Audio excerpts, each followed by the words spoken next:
నమస్తే. కంట్రీ న్యూస్కు స్వాగతం. ఒక్కగానొక్క కుమారుడు పెళ్లి, నడవలేని స్థితిలో సుధాకర్. బ్రహ్మానందం చేసిన పనికి హీరోగా ఓ వెలుగు వెలిగాడు. తర్వాత కమెడియన్గా, క్యారెక్టర్ ఆర్టిస్ట్గా రాణించాడు. దాదాపు 3 దశాబ్దాల పాటు ఇండస్ట్రీని ఏలాడు సుధాకర్.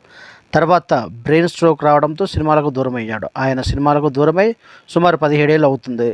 తను నటనకు దూరమైన తను ఒక్కగానొక్క కుమారుడు బెనెడిక్ట్ మైకేల్ బెన్నీని టాలీవుడ్కు పరిచయం చేయాలనుకుంటున్న గతంలో వెల్లడించాడు. అది కూడా తన స్నేహితుడి చిరంజీవి చేతుల మీదుగా బెన్నీ ఎంట్రీ ఉంటుందని హింట్ ఇచ్చాడు. సుధాకర్ తనయుడి పెళ్లి సినిమాల సంగతి పక్కన పెడితే ఇటీవల బెన్నీ పెళ్లి చేసుకుంటున్నాడు. ఈ వివాహం వేడుకకు టాలీవుడ్ నుంచి జగపతి బాబు, బ్రహ్మానందం, చంద్రబోస్ దంపతులు, రోజా రమణి వంటి కొందరు సెలబ్రిటీలు మాత్రమే హాజరయ్యారు. బ్రహ్మానందం అయితే బెన్నీని పెళ్లి కొడుకు చేసేటప్పుడు వివాహ వేడుక రిసెప్షన్లోనూ సందడి చేశాడు.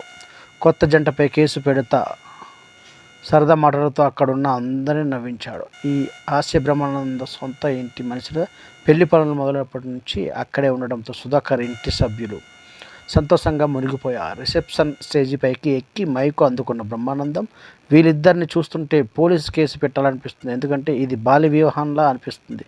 ఈ రోజుల్లో ముదిరిపోయిన జంటల పెళ్లిళ్ళు చూశాక వీళ్ళని చూస్తుంటే చిన్నపిల్లల్లో క్యూట్గా కనిపిస్తున్నారు అని మాట్లాడారు. నడవలేని స్థితిలో కాగా బెన్నీ వివాహం క్రిస్టియన్ సాంప్రదాయం ప్రకారం జరిగింది. ఫిబ్రవరి 2వ వారంలో ఈ పెళ్లి జరిగినట్లు తెలుస్తుంది. పెళ్లి ఫోటోలు, వీడియోల్లో సుధాకర్ ఆరోగ్య పరిస్థితి మరింత అధ్వానంగా మారినట్లు కనిపిస్తుంది. నడవలేని స్థితిలో ఉన్న ఆయనను ఇద్దరి సహాయంతో స్టేజ్ పైకి తీసుకొచ్చారు. ఆయన మరింత బక్కచిక్కిపోయి గుర్తుపట్టలేని స్థితికి చేరుకున్నాడు. ఇది చూసిన అభిమానులు ఒకప్పుడు నవ్వులు పోయించిన సుధాకర్ ఇలా అయిపోయాడేంటి అని విచారం వ్యక్తం చేస్తున్నారు.